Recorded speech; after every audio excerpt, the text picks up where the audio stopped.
Les iPhones sont-ils vraiment beaucoup plus chers qu'avant? Vous le savez, un iPhone c'est pas donné, et l'iPhone 15 qui va être dévoilé le 12 septembre ne devrait pas arranger les choses. Mais à quel point ça a vraiment augmenté ces dernières années? On a fait le calcul.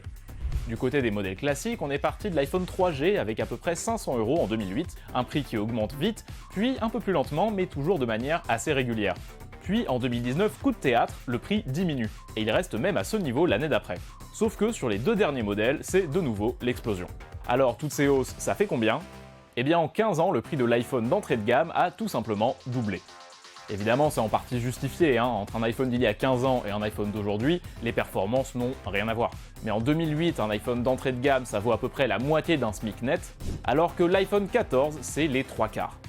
Du côté des iPhone Pro, c'est un peu différent. Ils sont partis de très haut, avec le 11 Pro à 1159 € en 2019, mais pour les deux suivants, le prix n'a pas bougé. C'était sans compter sur le 14 Pro et ses 1329 €, ce qui en fait le premier iPhone à coûter plus cher qu'un SMIC net. Et le prochain iPhone Pro pourrait coûter encore plus cher, 1429 € selon des rumeurs. Pour les prix officiels, rendez-vous le 12 septembre sur Tech Co.